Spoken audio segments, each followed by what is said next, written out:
Hello dear aspirants, welcome to Edutap. आज आपके सामने एक बहुत ही स्पेशल वीडियो के साथ हम सभी लोग आए हैं और इस वीडियो के साथ हम इंसेप्शन करने वाले हैं हमारी एक सीरीज का फॉर बुक रिव्यूज। और आज इस फर्स्ट वीडियो में एक बहुत ही स्पेशल, एक बहुत ही इंपॉर्टेंट बुक हम आपके लिए उठाकर लेकर आए हैं और इस बुक का नाम है my experiments with truth. I know आप में से बहुत सारे लोग ऑलरेडी इस बुक के बारे में जानते होंगे। आप में से बहुत सारे एस्पिरेंट्स ने इस बुक को पढ़ा भी होगा, क्योंकि हमारे एचपीएस के सिलेबस के अंदर, अगर मैं एचपीएस एग्जाम की बात करूं तो Gandhian thoughts and values is a mentioned topic, जिसके ऊपर क्वेश्चंस भी लगातार हमसे पूछे जाते हैं। और इसीलिए आज हमने हमारी फर्स्ट वीडियो में इस बुक को पिक किया है ताकि हम इस बुक का रिव्यू आपको दे सकें और गांधी जी के आइडियाज, गांधी जी की आइडियोलॉजीज, उनकी स्टोरीज, उनकी struggles from his birth till उन्होंने इंडिया में आकर जो स्ट्रगल स्टार्ट किया, ये सारी चीजें आपके साथ हम डिस्कस कर सकें। राइट, सो इस बुक रिव्यू को स्टार्ट करने से पहले मैं आप लोगों को थोड़ा सा बैकग्राउंड दे देता हूं about this particular book. Gandhi ji के स्ट्रगल्स जो स्टार्ट हुए हैं उनके चाइल्डहुड से, उसके बाद वो इंडिया में बड़े हुए, फिर वो लंदन गए, लंदन में उन्होंने कुछ साल स्पेंड किए, उसके बाद वो साउथ अफ्रीका आए और साउथ अफ्रीका में उन्होंने अपनी एडवोकेसी प्रैक्टिस की। साउथ अफ्रीका में फिर उन्होंने अपनी स्ट्रगल स्टार्ट की against the racial discrimination which was being faced by Indians and Asians in large. और इसके बाद जब वो इंडिया आकर अपनी स्ट्रगल करते हैं तो इन टोटल गांधी जी का जो पूरा टाइम पीरियड रहा है from 1869 since his birth till 1921, ये सारी स्टोरीज गांधी जी ने इस बुक के अंदर कंपाइल की। ये बुक एक्चुअली कंपाइलेशन है ऑफ वेरी शॉर्ट स्टोरीज, जो कि एक वीकली सीरीज के तौर पे पब्लिश किए गए थे in the journal which was established by Gandhi ji, जिसका नाम है नवजीवन। नवजीवन का जर्नल आपको पता होना चाहिए, गांधी जी ने स्टार्ट किया। गांधी जी ने और भी पब्लिकेशंस बाद में स्टार्ट की हैं, लेकिन Navjivan was one of the first journals which was started by Gandhi ji and published and edited by himself. Right, और उसमें वीकली सीरीज के तौर पर ये सारी स्टोरीज आई हैं, बाद में इसको कंपाइल किया गया and it has now been translated into many languages all across India as well as in the world. Right, और बहुत ही सेलिब्रेटेड बुक है। इस बुक को पढ़ना इसलिए भी जरूरी है कि अगर आप गांधी को समझना चाहते हैं, उनकी आइडियोलॉजी को समझना चाहते हैं, तब ये बुक आपकी बहुत ज्यादा मदद करती है। लेकिन एग्जाम पॉइंट ऑफ व्यू से इंपॉर्टेंट है, गांधी जी खुद इंपॉर्टेंट है, शायद इसलिए बुक इंपॉर्टेंट है, या फिर इस बुक में एक्चुअली कोई कंटेंट ऐसा है, इस बुक में एक्चुअली कुछ एसेंस है जिसके लिए आपको ये बुक पढ़नी चाहिए। तो इसी के ऊपर हम आज अपना डिस्कशन करते हैं। मेरे साथ यहाँ पर एडुटैप की पूरी टीम जो है वो बैठी हुई है और सभी फैकल्टीज ने इस बुक को ऑलरेडी रीड कर लिया है। तो एक एक करके हम जानना चाहते हैं कि क्या सजेशंस हैं, क्या रिव्यूज हैं अबाउट दिस पर्टिकुलर बुक। सबसे पहले मैं स्टार्ट करता हूं, कुलदीप सर आप बताइए क्या कहते हैं आप about this particular book. Thank you sir. Sir वैसे तो ये पूरी बुक ही अपने आप में एक बहुत बड़ा मैसेज है हम सबके लिए। इसमें बहुत सारी ऐसी वैल्यूज, बहुत सारी ऐसी वर्च्यूज को हाईलाइट किया गया है जो अगर एक नॉर्मल आदमी अपनी लाइफ में फॉलो करे तो वो बहुत नेक्स्ट लेवल पर पहुंच सकता है। और अगर मैं एग्जाम पॉइंट ऑफ व्यू से बात करूँ तो यहाँ पर ट्रुथ, ऑनेस्टी, सत्याग्रह, नॉन वायलेंस, हर चीज़ के हमें एग्जाम्पल देखने को मिलते हैं। एक बहुत ही छोटी सी लेकिन इंटरेस्टिंग स्टोरी मैं आपको सुनाना चाहूँगा। देखिए, गांधी जब छोटे थे तो उनकी जो कंपनी थी स्कूल टाइम में थोड़ी सी बैड हो गई। उनका एक जो दोस्त था वो ऐसा बन गया कि जो अच्छा नहीं था। उनके माँ बाप ने उनको समझाया कि नहीं इसे दोस्ती मत कर। उनकी वाइफ ने उन्हें बोला कि प्लीज़ इसे दोस्ती मत करो, वो नहीं माने। और उसके बाद उन्होंने मीट खाना शुरू कर दिया। उस दोस्त ने उनको बोला कि मीट खाते हैं हम पावरफुल बनते हैं। गांधी जी थोड़े कमज़ोर थे, उनको लगा कि यार मीट खाने से मैं मजबूत हो जाऊँगा और अपने दोस्त की तरह बन जाऊँगा। तो उन्होंने चुपचाप मीट खाना शुरू किया, लेकिन उन्हें एक डर सताया। उन्हें लगा कि मैं अगर मेरे माँ बाप ने मुझसे पूछ लिया कि बेटे क्या तू मीट खाता है तो मैं क्या जवाब दूंगा। तो इस चीज़ में बहुत छोटी उम्र में, आप देखो ना अभी वो 10-12 साल के ही थे, उस छोटी उम्र में उनके दिमाग में आया कि यार मैं अपने घर वालों से झूठ नहीं बोल सकता, मुझे कहीं ना कहीं मीट छोड़ना पड़ेगा और जब मेरे माँ बाप की फ्यूचर में डेथ हो जाती है उसके बाद मैं दोबारा खाना शुरू कर दूंगा। तो ये जो ट्रुथ वाली फीलिंग है, एक सच्चाई वाली फीलिंग है, ऑनेस्ट वाली फीलिंग है, ये हमें उनके बचपन से ही देखने को मिलती है। और एक और ख़ास बात यहाँ पर कि इससे हमें एक और मैसेज मिलता है, सभी बच्चों को मैसेज मिलता होगा कि बैड कंपनी आपकी लाइफ में एक बहुत डार्क फेज होता है। आपको बहुत जल्दी चूज करना पड़ता है कि कौन सा दोस्त आपका असली है और कौन सा दोस्त आपकी लाइफ में कहीं ना कहीं एक बैकवर्ड ग्रोथ लेकर आएगा, एक नेगेटिव ग्रोथ लेकर आएगा।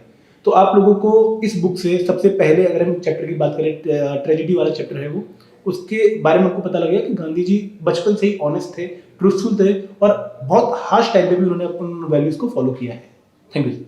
नाइस, तो एक तरीके से आप काफ़ी इससे इम्प्रेस्ड हुए। और इस बुक में खास बात ये भी है, जैसा कुलदीप सर ने बताया, कि गांधी जी सिर्फ अपने एडल्टहुड के बारे में बात नहीं कर रहे हैं। जब उन्होंने सारे आइडियाज़ ये डेवलप किए हैं, चाहे वो नॉन वायलेंस का हो, चाहे वो हिंसा का हो, बेसिकली वो अपनी लाइफ स्टोरी भी इसमें बता रहे हैं कि किस तरीके से वो इन आइडियाज तक पहुंचे हैं, क्या स्ट्रगल उन्होंने मेंटल या फिजिकल या इमोशनल लेवल पे उन्होंने फेस किया है जिसके आइडियाज डेवलप हुए हैं। सर इसमें एक बात और मैं बोलना चाहूँगा कि गांधी जी जैसे लेवल के आदमी के बारे में अगर हम बात करें, उनका इतना ऊंचा कद था 1920s में जब ये बुक लिख रहे थे, तो उस टाइम पर अपनी ज़िंदगी की छोटी छोटी बातें बताना जिनसे उनकी कैरियर की ग्रोथ या उनके स्टेचर को अफेक्ट हो सकता था, उन्होंने फिर भी उससे डरे नहीं। वो उनको क्लियर था कि मुझे सच्चाई लिखनी है, मुझे सच्चाई बतानी है ताकि लोग देखें कि मैं कैसा हूँ और उस हिसाब से फिर मेरे को आगे वो जज करें।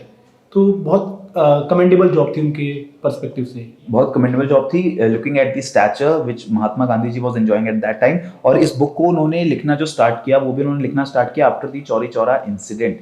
और इससे हमें एक ये भी बात पता चलती है कि गांधी जी अपनी लाइफ में बहुत सारे लोगों से इंस्पायर हुए हैं। हमें उन्होंने बहुत ज़्यादा इंस्पायर किया है आफ्टर वो इतने बड़ी पर्सनैलिटी बन गए, लेकिन वो अपनी लाइफ में भी बहुत सारे लोगों से इंस्पायर हुए, चाहे उनके पेरेंट्स हों, चाहे उनके सिबलिंग्स हों, चाहे उनकी खुद की फैमिली हो। इस बुक में वो अपनी चाइल्ड मैरिज के बारे में, अपने फैमिलियल रिलेशंस कैसे हैं उसके बारे में भी वो बात करते हैं। तो ये सारी चीज़ें जो हैं ये ज़्यादातर लोगों को नहीं पता होती हैं, जो कि बहुत अच्छी बात नहीं है, हमें पता होनी चाहिए as an Indian citizen. Sir एक और खास बात की उन्होंने ना बहुत जल्दी ये पहचान लिया कि एक वुमेन जो है जब वो मैरिज करके आती है और हस्बैंड जो मैरिज करके आता है, उन दोनों के लेवल में फ़र्क होता है। अगर एक हस्बैंड बाहर कुछ गलत एक्टिविटीज़ करे तो वुमेन को सहना पड़ता है, लेकिन अगर वुमेन ऐसा करे तो हस्बैंड उसे बहुत ताने देता है, बहुत परेशान करता है, उसे एक्सेप्ट नहीं तो किया वो कहीं ना कहीं जेंडर जो उनके, आपने देखा होगा 1920s के बाद जब भी जितनी भी मूवमेंट्स उन्होंने लॉन्च करी है, उन्होंने हमेशा जेंडर इक्वालिटी को बहुत फोकस में रखा है। तो ये लेसन उन्होंने अपनी अर्ली लाइफ में ही सीख लिया था कि हमें कहीं ना कहीं जेंडर्स को डिफरेंटली ट्रीट नहीं करना है, उन दोनों को सेम लेवल पर ट्रीट करना है। यस, सो कुलदीप सर के व्यू पॉइंट से तो मुझे लग रहा है कि बुक काफ़ी ज़्यादा इंस्पायरिंग है और काफ़ी ज़्यादा कुलदीप सर को तो इस बुक को पढ़ने से फ़ायदा हुआ ही है। सो थोड़ा सा पर्सपेक्टिव चेंज करते हैं, एक बार देखते हैं कि क्या और दूसरी चीज़ें हैं जो इस बुक से निकल कर आती हैं। वर्षा मैम, आपने भी ये बुक पढ़ी है and I think you also have been very inspired from this particular book, तो आप अपनी स्टोरी शेयर करिए। सर तो मेरा तो देखने का नज़रिया ही बदल गया है। एक इम्पॉर्टेंट पार्ट होता है हमारी लाइफ का जो है फास्टिंग, ठीक है, क्योंकि रिलीजियस वैल्यूज़ भी होती हैं उससे रिलेटेड। तो ज़्यादातर हम फास्ट क्यों रखते हैं, या तो रिलीजियस बिलीफ्स में की वजह से, या फिर क्यों रखते हैं अपनी फिजिकल हेल्थ को लेके। लेकिन एक जो चीज़ मुझे इस बुक को पढ़ने के बाद सीखी है ना, वो ये कि फास्टिंग हमें सेल्फ रिस्ट्रेन सिखाती है। और मुझे लगता है बहुत इंपॉर्टेंट वैल्यू है फॉर एनी एस्पिरेंट, क्योंकि कहीं ना कहीं हमें सेल्फ रिस्ट्रेन ही तो करना होता है ना। कि अगर हमारे दोस्त हमें कॉल कर रहा है कि चलो आज घूमने चलते हैं, लेकिन वो सेल्फ रिस्ट्रेन है, हमें नींद आ रही है लेकिन हमारे टारगेट पूरे नहीं हुए तो हमें पढ़ाई करनी है। सो मुझे पता चला कि फास्टिंग जो है वो एक सेल्फ डिसिप्लिन क्रिएट करेगा, हमारे अंदर एक सेल्फ रिस्ट्रेन क्रिएट करेगा। तो उस पर्सपेक्टिव से फास्ट रखो, ना कि सिर्फ रिलीजियस और फिजिकल हेल्थ के लिए। So it is beneficial for mental and physical health. तो ये स्टेटमेंट है भागवत गीता के चैप्टर 2 में से, जो बुक के अंदर भी मेंशन है। मैंने ये लिख लिया और मैं इसे अपने डेस्क पे लगाने वाली हूँ, ताकि मैं हर रोज़ खुद को रिमाइंड कर सकूँ कि जो अपने डिज़ायर्स पे कंट्रोल कर सकता है वो इंसान पूरे वर्ल्ड को टेक ओवर कर सकता है। बहुत बढ़िया, बहुत। और आई होप आप सभी लोग इसको इस पूरे पैम्फलेट को देख पा रहे होंगे। एंड वर्षा मैम ने तो इसको इम्बाइब कर लिया है अपनी लाइफ के अंदर भी, and she is highly inspired. और मैं चाहूँगा कि आप भी इस हैबिट को थोड़ा इनकलकेट करें। मैं ये नहीं कह रहा कि इस गांधी जी की बुक के बारे में, या फिर आपके कुछ इंस्पायरिंग कोट्स होंगे, आपके कुछ ऐसे गोल्स होंगे जो आपको मोटिवेट करते होंगे, आपको कुछ सिखाते होंगे, तो उसको भी अगर आप लिख के अपनी आंखों के सामने जहाँ पर आप पढ़ते हैं वहाँ पर अगर आप पेस्ट करते हैं, तो आपकी आंखों के सामने हमेशा रहता है, उसका एक अलग जो है फ़ायदा आपको मिलता है। और जैसा वर्षा मैम ने बताया कि this book is not only about freedom struggle या फिर गांधी जी किस तरीके से लोगों को इंस्पायर कर रहे हैं, this book is also about life lessons, कि आप अपनी लाइफ में कैसे उन चीज़ों को इनकलकेट करते हो। जैसे फास्टिंग, उपवास की उन्होंने बात की। हम में से ज़्यादातर लोगों को, मुझे भी नहीं पता था कि फास्टिंग रिलीजियस रीजंस के अलावा भी करनी चाहिए। कुछ लोग हेल्थ का भी हवाला देते हैं, लेकिन यस, अपने आप का सेल्फ रिस्ट्रेंट, अपने सेंसेस को कैसे आप कंट्रोल करते हैं, कैसे अपनी विल पावर स्ट्रॉन्ग करते हैं, वो भी आप सीख सकते हैं। और फास्टिंग करना एक तरीका है जिससे आप ये चीज़ डेवलप कर सकते हैं। Very nice. तो आपका भी रिव्यू इस बुक के बारे में ये है कि it is a must read. Yes sir, absolutely. And इसको आप अपनी जो एक ब्रॉडर माइंड फ्रेम से पढ़ने की कोशिश करो, तब आप इससे बहुत कुछ सीख सकते हो। Okay, so Varsha ma'am is also highly inspired, और ये ऐसी हमें उम्मीद भी थी। अब गांधी जी की जो बुक है, इससे लोग इंस्पायर तो होंगे ही, सिर्फ इंडियंस ही नहीं, all over the world people are reading this book and they are also getting inspired. So अब थोड़ा सा पर्सपेक्टिव दोबारा चेंज करते हैं। सुरेंद्र सर, आप मुझे बताइए कि क्या इस बुक के बारे में आपका रिव्यू कैसा? Thank you sir. तो इस बुक में बहुत ही इम्पॉर्टेंट एक वैल्यू और गांधी जी के लाइफ से भी एक बहुत इम्पॉर्टेंट वैल्यू हमें जो जानने को मिलता है, उन्हें हम उसी वैल्यू से जानते भी हैं, लाइक नॉन वायलेंस का। तो नॉन वायलेंस की जो वैल्यू है उसके बारे में इन्होंने लिखा है यहाँ पर। सत्याग्रह का एक चैप्टर है इसमें, जहाँ पर ये बात करते हैं कि सत्य, एक्सपेरिमेंट्स विद ट्रूथ, जो इस बुक का नाम है, उसका सबसे इम्पॉर्टेंट पार्ट है non violence. So non violence की जब ये बात कर रहे हैं यहाँ पर, all kind of violence, physical violence और any kind of violence, any kind of thing that incites violence, वो भी वो कहते हैं कि हमें रिस्ट्रेन करना चाहिए। और उस समय का जो फ्रीडम हमारा स्ट्रगल था, तब हमने ये देखा कि इनिशियली लोग एक्सट्रीमिस्ट व्यूज के साथ आ रहे थे और वो लोग वायलेंस यूज करके इंडिपेंडेंस लाने की बात कर रहे थे। तो इन्होंने कहा है कि the truth, the actual truth is that you cannot put off violence with violence और you cannot get independence with violence, because Britishers हमारी तरफ वायलेंस कर रहे थे and we cannot combat in with the same weapon, so we need a new weapon and that is non violence। तो non violence एक weapon हमें देकर गए हैं to fight against such kind of operation. और जो हमारी फ्रीडम स्ट्रगल थी, उससे ही अगर हम एक इंसिडेंट ले लें तो चौरी चौरा इंसिडेंट जो था, जैसे कि सर ने कहा कि चौरी चौरा इंसिडेंट के बाद ही इन्होंने इस बुक को लिखना शुरू किया। तो चौरी चौरा इंसिडेंट 1922 में जिस तरीके से हुआ था, हमने ये देखा कि ऑल्दो हमने नॉन कोऑपरेशन मूवमेंट 1920 में शुरुआत की थी उसकी, बट 1922 में इसको जो है भंग किया गया था और चौरी चौरा इंसिडेंट में वायलेंस हमें देखने को मिल रहा है। उसके बाद से हमने ये देखा कि नॉन वायलेंस जो है वो प्रीच कर रहे थे Gandhi ji and he stop the non cooperation movement. उसके बाद उन्होंने ये कहा कि yes, non violence is the most important truth that we need to imbibe. And इससे कंटेम्प्रेरी रिलेवेंस, अभी की रिलेवेंस की अगर हम बात करें तो non violence is the most important thing, ये चीज उन्होंने काफी ऑनेस्टी से कहा। उस समय सबको ये लग रहा था कि हम जो फाइट कर रहे हैं for independence, we can win it with violence, but काफ़ी ऑनेस्टी से उन्होंने ये कहा कि yes, non violence is the thing that is required to fight here. तो ऑनेस्टी जो है हमारे प्रिपरेशन में भी, जिस तरीके से हम अलग अलग चीज़ें करते हैं, we do not remain honest with ourselves, so we should be honest and we should learn this thing from this book. So that was what I saw sir. Nice. तो जैसे सुरेंद्र सर ने भी हमें बताया कि इस book की contemporary relevance भी है, ऐसा नहीं है कि जो बातें कही गई हैं वो ऐसी बातें थी जो उस टाइम के लिए ट्रू थी, अब ट्रू नहीं है, ऐसा नहीं है। आज के समय में भी अगर आप करंट अफेयर्स को फॉलो कर रहे हो, चाहे वो नेशनल या इंटरनेशनल लेवल पे हो, आपको पता है कि today's world is very conflict prone. बहुत ज़्यादा लोगों के बीच में क्लैशेस हैं, चाहे आइडियोलॉजीज के बेसिस पे हो, पॉलिटिकल बेसिस पे हो, इकोनॉमिक बेसिस पे हो, और उन सभी क्लैशेस को दूर करना एक बहुत इंपॉर्टेंट वेपन जो उसमें आपके काम आ सकता है वो है नॉन वायलेंस, क्योंकि इस वायलेंस की साइकिल को आप वायलेंस से खत्म नहीं कर सकते, राइट। तो जैसा सर ने भी हमें बताया, चौरी चौरा इंसिडेंट हुआ। चौरी चौरा इंसिडेंट के बाद क्योंकि वहां पर वायलेंस हुई थी और गांधी जी ने इस पूरी मूवमेंट को कॉल ऑफ कर दिया, गांधी जी को उसके बाद इम्प्रिजन भी किया गया, ठीक है। और उस इम्प्रिजनमेंट में उन्होंने किताब लिखी, और इसलिए भी लिखी बिकॉज स्वामी आनंद, जो उस टाइम पे एक कहा जा सकता है कि एक स्पिरिचुअल लीडर भी थे, and Gandhi ji was also highly impressed by him. उन्होंने उनको कहा, गांधी जी को, कि देखो आपको तो पता है नॉन वायलेंस की क्या इंपॉर्टेंस है, आपको पता है सत्य की, ट्रूथ की क्या इंपॉर्टेंस है,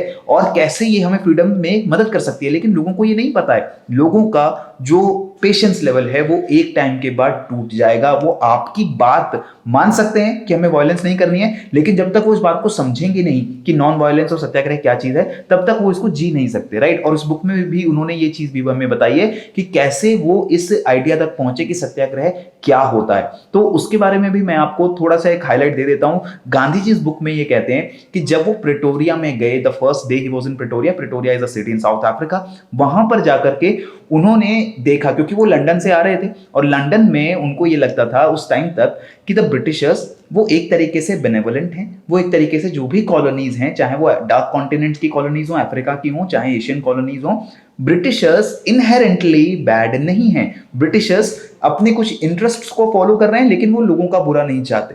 लेकिन जब वो प्रेटोरिया आए, साउथ अफ्रीका आए, और उन्होंने देखा कि कैसा ट्रीटमेंट किया जा रहा है वहां की नेटिव पॉपुलेशन से, which is dark skinned, and also Asian population, not only Indians, उसमें इंडियन सब कॉन्टिनेंट के भी लोग हैं, उसमें जो ब्रिटिश कॉलोनीज हैं, चाहे वो हांगकांग की हों, चाहे वो चाइनीज मकाओ कॉलोनीज हों, वहां से भी जो लाए गए लोग थे उनको भी कैसे ट्रीट किया जाता है। Gandhi ji was not at all impressed by this, because Gandhi ji himself being a brown skin, उनके साथ भी इस तरीके की डिस्क्रिमिनेशन की गई। और वहां से उनको ये लगा कि अगर हम एक वायलेंट मेथड यहां पर यूज करेंगे, द टायरेंट जिसके अगेंस्ट हमें वायलेंट मेथड यूज करने वाले, he is a very strong tyrant, that is why is a tyrant. उसकी टिरनी, उसका कोई भी लिमिट नहीं है। अगर आप कुछ छुरियां चला सकते हैं, आप कुछ बंदूकें चला सकते हैं, तो वो आर्टिलरी लेकर के, तोप लेकर के आपके ऊपर हमला कर सकते हैं। सो this is not the way जिससे हम एक पावरफुल टायरेंट से फाइट कर सकते हैं। तो एक तो रीजन ये है कि आपके पास उतनी पावर नहीं है और दूसरे के पास बहुत पावर है। इससे कुछ लोगों को ये लगता है सर, और इस बुक से को पढ़ने से पहले मुझे भी लगता था कि शायद this is why non violence और सत्याग्रह हम इसलिए एम्प्लॉय करते हैं क्योंकि हम वीक, क्योंकि हमारे पास पावर नहीं है और जिससे हम लड़ रहे हैं उसके पास पावर है। लेकिन गांधी जी इस बुक में आपको ये भी क्लियर कर देते हैं कि this satyagraha and this weapon of non violence is not for weak. ये कमजोर लोगों के बस की बात नहीं है। कमजोर लोग हथियार उठा सकते हैं, कमजोर लोग आपको चोट पहुंचाने की कोशिश सबसे पहले कर सकते हैं, रिएक्टिव होते हैं, रिस्पॉन्सिव नहीं है, वो सेंसिटिव नहीं है, लेकिन वो वायलेंट है, वो एग्रेसिव हैं। अगर आप चाहते हो कि आप दूसरे को सिर्फ जीतना नहीं चाहते, आप उसकी सोल को जीतना चाहते हो, आप उसे कन्विंस करना चाहते हो। एक होता है ना कि युद्ध जीतना, एक होता है कहते हैं दिल जीतना, ठीक है। आप अगर ट्रू मीनिंग में किसी के ऊपर कॉन्कर करना चाहते हो तो उसके हार्ट्स के ऊपर कॉन्कर करना होगा, उसको, उसकी सोल को, उसके कॉन्शियस को कन्विंस करना होगा that he is wrong and you are right. और इसीलिए गांधी जी सत्याग्रह के कॉन्सेप्ट पे आते हैं। तो उन्होंने सबसे पहले उन्होंने कहा है कि सत्याग्रह मेरा कोई कॉन्सेप्ट नहीं है। उन्होंने ये भी बताया कि मैं इस कॉन्सेप्ट को इजाद नहीं कर रहा हूँ, राइट। उन्होंने कहा है कि मैं इस कॉन्सेप्ट को बोरो कर रहा हूँ और ये हमारी इंडियन वैल्यूज का कॉन्सेप्ट है। अगर हम पैसिव रेजिस्टेंस की बात करें, साउथ अफ्रीका में he started with the passive resistance. Passive resistance basically means कि जो लोगों के पास साधन नहीं है, अपॉर्चुनिटीज नहीं है, वो लोग किसी तरीके से पैसिव स्ट्रगल करके अपने कुछ कंसेशंस पाना चाहें। लेकिन ये वेस्टर्न आइडिया से इंडियन आइडियोलॉजीज एग्री नहीं करती। इंडियन आइडियोलॉजीज में हम एंशिएंट टाइम से देखते हैं कि सत्य को सत्यमेव जयते हमारे ऋग्वेद से उठाया गया। ये जो हमारे वैल्यूज हैं, ट्रूथ को और नॉन वायलेंस को सबसे ऊपर रखती आई हैं, और इन वैल्यूज को गांधी जी ने पूरे इंडियन मासेस में इनकलकेट करने का और ग्लोबल लेवल के ऊपर उसको पॉपुलराइज करने का काम किया है, ठीक है। और उन्होंने अपने एक डिसाइपल मगनलाल गांधी, उनको क्रेडिट जाता है कि सत्याग्रह वर्ड कहां से आता है, सद, जो कि गुजरात में है सत्य, आगरा मींस फर्मनेस, आप टिके रहेंगे, आप ढीठ हैं, आप नहीं हटेंगे, आप वायलेंस नहीं करेंगे। और ये सत्याग्रह, गांधी जी ने उसको सत्याग्रह बना दिया और उनको क्रेडिट दिया। अब कुलदीप सर, आप कुछ कहना चाह रहे हैं? सर एक बात और मैं उन सभी बच्चों को बोलना चाहूँगा जो फ्यूचर में एग्जाम में सिलेक्ट होकर पब्लिक सर्विस करने वाले हैं। पब्लिक सर्विस की एक बहुत ही कोर वैल्यू है इंटीग्रिटी। इंटीग्रिटी का मतलब क्या है कि आपकी जितनी भी वैल्यूज हैं उनको आप हर सिचुएशन में, हर टाइम में आप उनको होल्ड करें। ऐसा नहीं कि कल आपके अगर गले पे छुरी लगा दी तो आपकी वैल्यू चेंज हो गई। तो गांधी जी ने एक बहुत ही अच्छा एग्जाम्पल उन्होंने दिया है यहाँ पर कि गांधी जी का जो बेटा था वो एक प्रोफेसर से एक बुक लेकर आता है और वादा करके आता है कि ये बुक मैं शाम तक पहुंचा दूंगा। लेकिन शाम को बहुत तेज बारिश हो रही होती है, तो वो गांधी जी को कहता है कि पापा मैं एक काम करता हूँ, ये बुक कल पहुंचा देता हूँ सुबह। तो गांधी जी ने बोला कि नहीं, तू अगर बोल के आया उनको कि आज शाम को बुक पहुंचानी है तो तू बुक पहुंचा कर आएगा। और ये देखो बहुत इंपॉर्टेंट चीज़ है। गांधी जी अगर चाहते तो बेटे को बोलते कि मैं बात कर दूंगा प्रोफेसर से, तो कल दे दियो सुबह। लेकिन उन्होंने उस तेज बारिश में, आंधी में अपने बेटे को भेजा कि जा बुक वापस करके आ। तो इतने बड़े आदमी के लिए उन वैल्यूज़ को मेंटेन करना हर सिचुएशन पे, हर टाइम पे, जब लोग उनके खिलाफ चले जाते थे, बहुत ही कमेंडेबल है। और आप अगर पब्लिक सर्विस में जाते हैं तो नो डाउट आपके पास बहुत टाइम पर ऐसी टफ सिचुएशन आएंगी जहाँ पर आप लोगों को कंप्रोमाइज़ करने का सोचना पड़ेगा, एथिकल डिलीमा आएगा। तो वहाँ पर कोशिश ये करनी है कि गांधी के एग्जाम्पल से हम मजबूती लें कि हमें अपनी वैल्यूज़ पे कंप्रोमाइज़ नहीं करना है। जो सोचकर हम सर्विस में आए हैं वही हमें डिलीवर भी करना है। ओके, सो ये तो बात हो गई इस बुक के कंटेंट की। इस बुक से हम कितना इंप्रेस हुए हैं या इंप्रेस नहीं हुए हैं, या हमारे क्या रिव्यूज़ हैं। लेकिन आप लोगों को इसलिए तो ये बुक पढ़नी चाहिए क्योंकि हम लोग बता रहे हैं कि इस बुक में बहुत अच्छी ऐसी चीज़ें हैं जो आपकी लाइफ को चेंज कर सकती हैं, आपके माइंडसेट को चेंज कर सकती हैं। लेकिन एग्जाम पॉइंट ऑफ व्यू से भी ये बुक इंपॉर्टेंट हो जाती है, ठीक है। तो एग्जाम पॉइंट ऑफ व्यू से वर्षा मैम आपको क्या लगता है कि इस बुक में को पढ़ना क्यों ज़रूरी है? सर देखिए, क्योंकि हमारे सिलेबस में अगर हम HPS के सिलेबस की बात करते हैं तो उसमें नॉन वायलेंस, सत्याग्रह, इसके ऊपर गांधीयन थॉट के ऊपर बहुत सारे क्वेश्चंस आते हैं।